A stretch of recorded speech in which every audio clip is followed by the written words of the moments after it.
My name is Michael Herb, and today I'm going to teach you a commonly used technique within the retouching industry to get that perfect, beautiful looking blemish-free skin. Frequency separation. What it does is it separates the color and the detail layer of the file and gives you the ability to work on each separately. Stay tuned.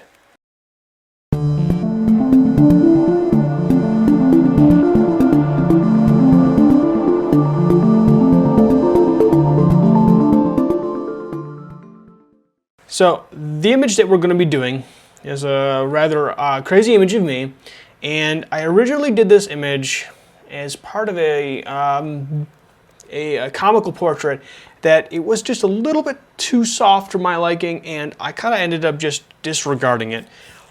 What we're going to do is we're going to go in here and I'm going to show you how frequency separation can take care of the little things like stray beard hairs, this eyelash hair that we see here, and just random like skin tone variations that we typically just don't want. We always want to maintain our background layer for a number of reasons. First and foremost, we always like to have that background image to go back to see our progress. So what we're going to do is we're going to hit Command J or Control J on the PC, but from here on out, when I say Command and you're a PC, just think Control. I'm tired of doing the whole Command Control thing. If it's Command, you know it's Control. If it's Option, you know it's Alt. All right, so here we go. We're going to duplicate our background layer twice by hitting Command J.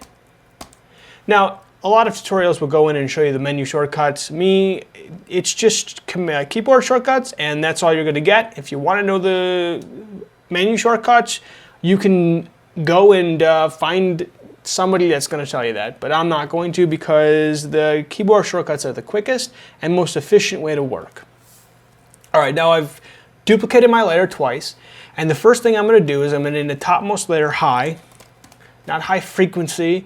We don't need to be typing forever. And low. All right. We're going to hide the high layer. So we're going to go to Filter. We're going to go to Blur, Gaussian Blur. And when it comes up, you notice that your cursor changes to a square. What we're going to do here is we're going to click on the eye, and we're going to zoom out a couple times in the Gaussian Blur dialog box. And what we want to do is we want to blur the image until the texture disappears, but the major facial features don't disappear. So basically, the eyeballs, the nose is a giant facial feature in this image. We don't want them to disappear. So if we were going to go to like 100, that's too much.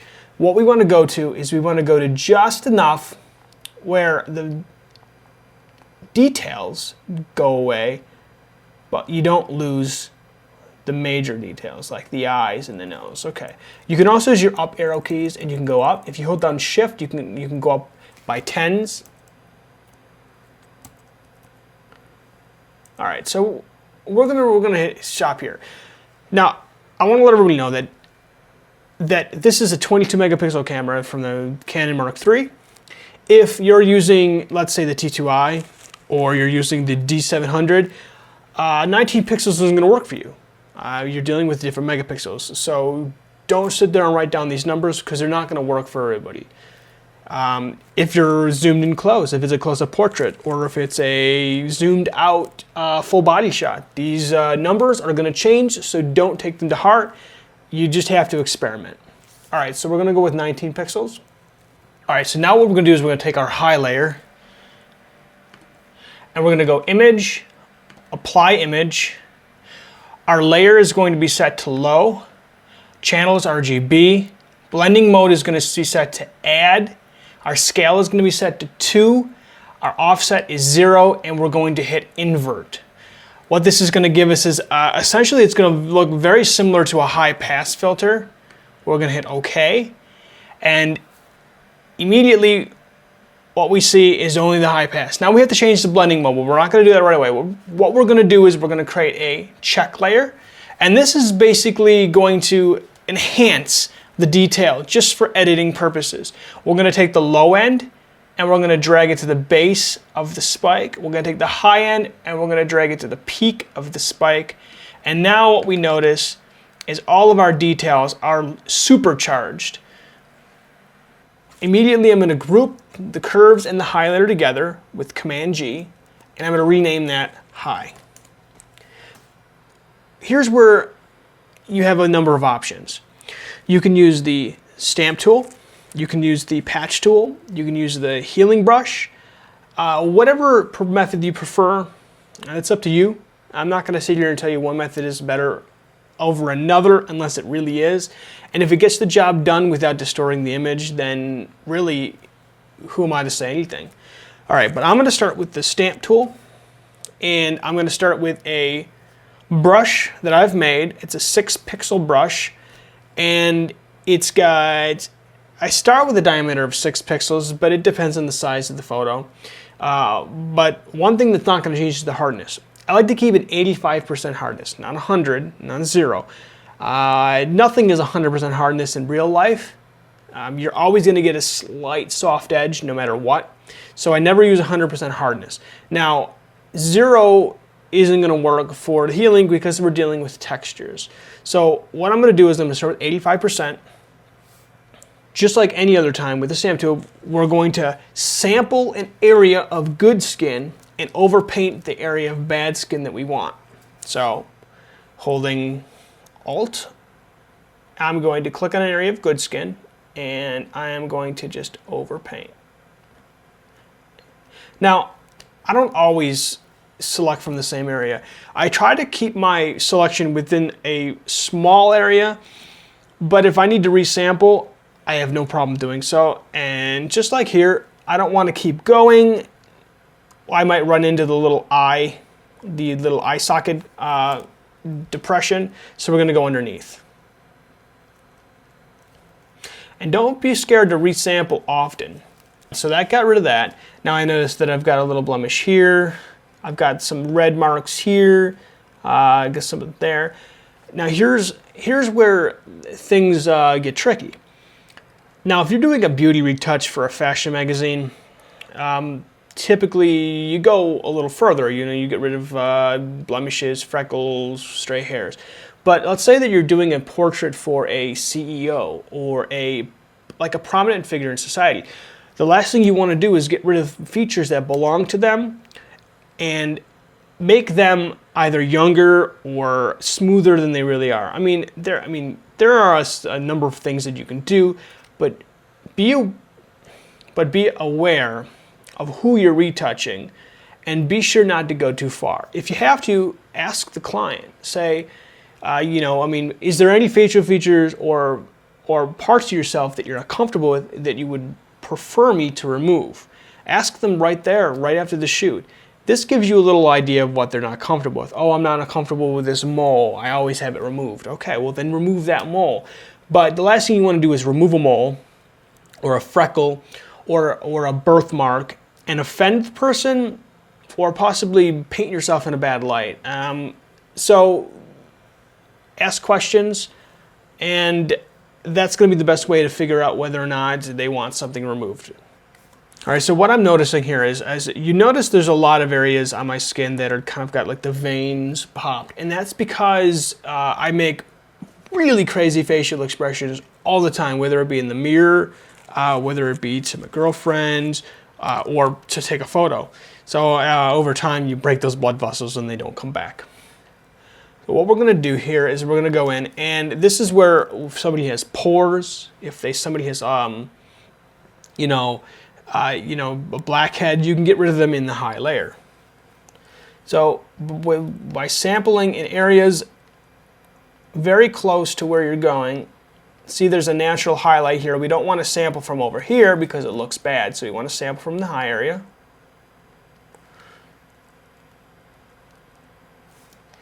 And keep going. We're going to zoom out here.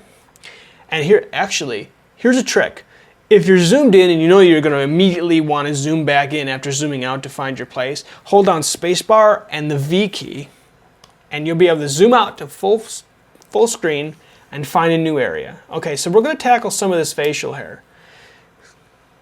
If you have a client that doesn't shave, it could be very frustrating.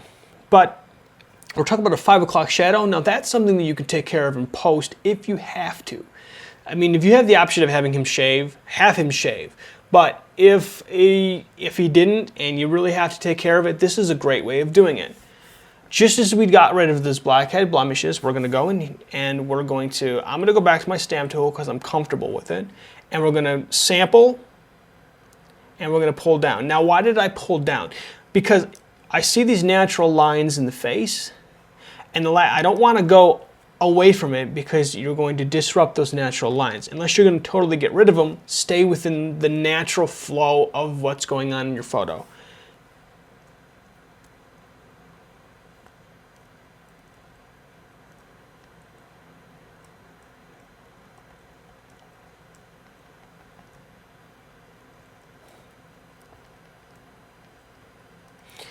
Now another tool you can use is you can use the patch selection tool. Now your patch selection tool is over where the stamp peeling tool is. It's down to. Now you can get to that using J, and Shift J will go through all the different options. And the patch tool is you're going to select an area or a patch that you want to replace, and you're going to take it and you're going to move it to the clean skin. So what I'm going to do is I'm going to select this hair, and again, same principle as the stamp tool, you're going to stay within the lines. We're going to move up or down, whichever we prefer. Alright. Again, we're going to select it and we're going to move up, and we're going to do it again. And we can keep going over and over. You can work for hours on the highlighter alone, and it depends on what kind of image. I mean, you can really get into it. So what we're going to do now is we're going to take my own advice and we're going to zoom out, and we are going to uncheck our curves check layer, and this is where we're going to take that high layer and overlay it with a low layer. We're going to go and we're going to adjust our blending mode from normal to linear light, and we're going to turn back on our low layer. Now we have an image. So I'm going to zoom in here to 100%, and you look.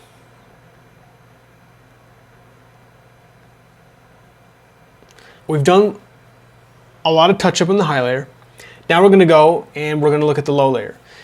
Now here's where I differ from some other retouchers. So what we're going to do is we're going to make a new layer, and we're going to name this skin. We're going to hit OK, and we're going to group the skin and the low layer together. Command G, and we're going to name it low. All right, I'm going to hide my high layer. I am going to solo my low layer. And this is where we're going to work non-destructively. We're not going to edit directly on the low layer for a number of reasons. Number one, I don't want to alter that layer unless I know for sure it is something that I will never need.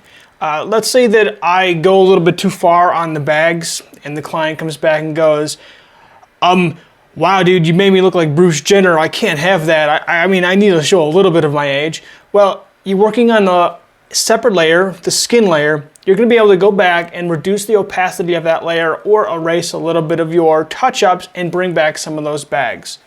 So what we're going to do is, with our brush tool selected, we're going to make sure that we're on our 13, well, we're on our 13 pixel brush, but the size doesn't really matter. It is the fact that, like I had said before, that we have transfer and our pen pressure is affecting our opacity.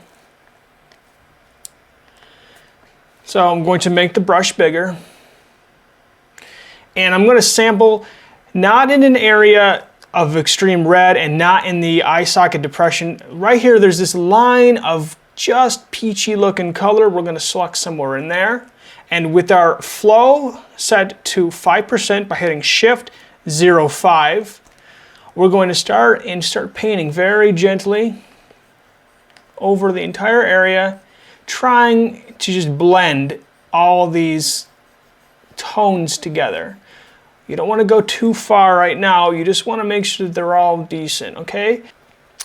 We're going to go over to the other side and we're going to sample on the other side because the tones vary from one side of the face to the other, especially when the lighting isn't perfectly centered. There are shadows, tone differences. So we're going to select an area again and we're going to paint.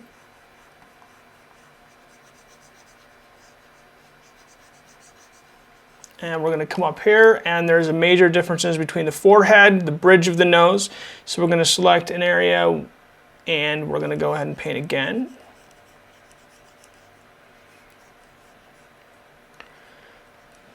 All right, and let's take a look at what we're actually doing. It's good to always come back, all right, on solo. And there's a big difference already. And all right, so what we notice here is there are still some very distracting features on the face, and frequency separation will allow us to take care of those features much easier than other techniques. So what I'm going to do here is I'm going to get rid of a major facial feature that I'm not happy with, but I'm not sure that it's going to be perfect. So what I'm going to do is I'm going to make a duplicate layer. I'm going to group my high and low. I'm just going to say 1, we're going to duplicate this, we're going to go 2, and I'm going to turn off 1, and I'm going to go in, I'm going to solo my high layer. I want to turn on my curves and then solo, and I'm going to start erasing the distracting facial feature.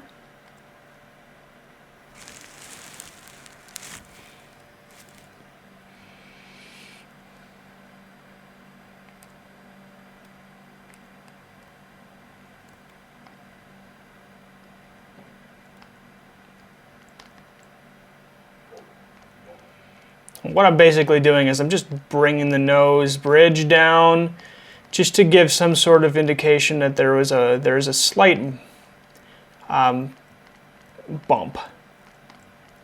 Get rid of that. Probably going to want to get rid of that because it just doesn't make sense. Okay, and then we're going to turn off our curves, turn back on our low. I'm going to go to the skin and we will sample colors. And we're just kind of blend it with the existing skin tones, getting rid of that harsh highlight that signifies a nose.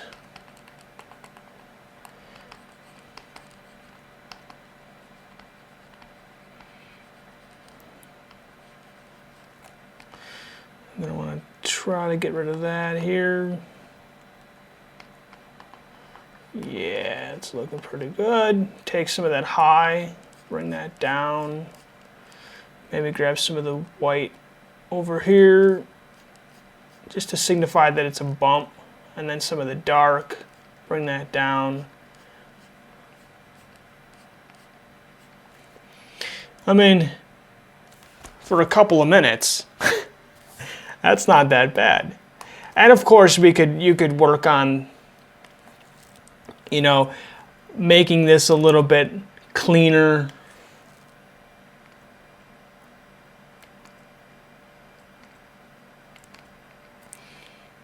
Coming down here, yeah, bring this highlight. Again, we can grab the highlight from over here, bring that down, bring in some of the shadows, just so we can get like there was like maybe a very slight nose. Bring some of the highlights just to give a little bit of a shape. Maybe bring like that.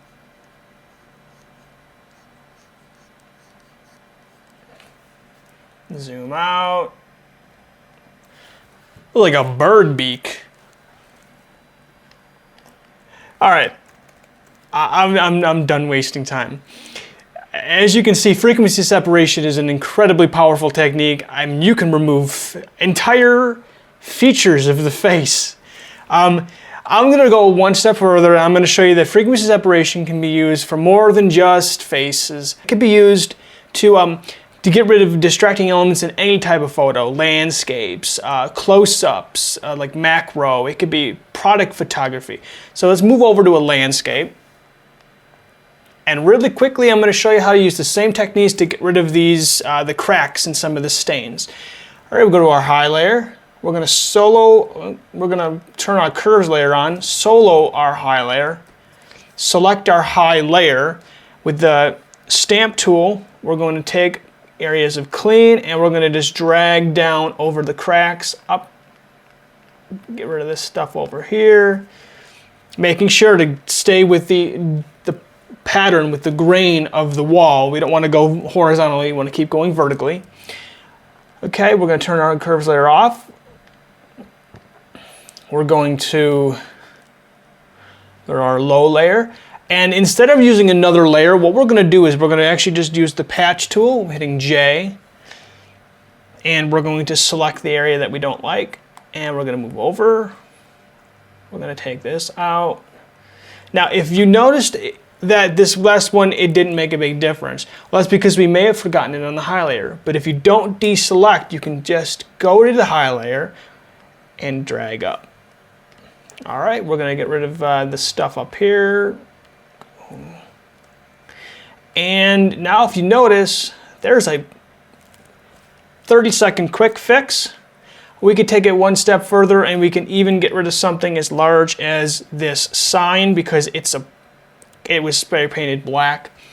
With the stamp tool, we'll hold down Alt, drag down, drag down, drag down.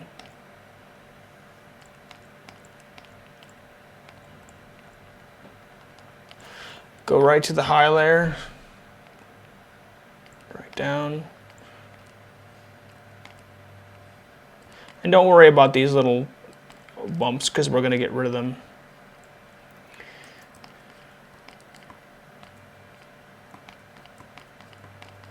All right, so we have some areas that we need to fix up. We can just go into the patch by hitting low and just bringing it up. And what we did real quick was we got rid of our no parking sign. The original and the after. So as you see, the frequency separation technique could be used for anything. Anything with a distraction, you can use this technique. Landscapes, macro, product, people, you name it. It's used by other top-end beauty retouchers. I am in no way, shape, or form a top-end beauty retoucher, but I do use the technique nearly every day. My name is Michael Herb, and thank you for watching. By the way, just so everybody knows, this desk was made by my girlfriend.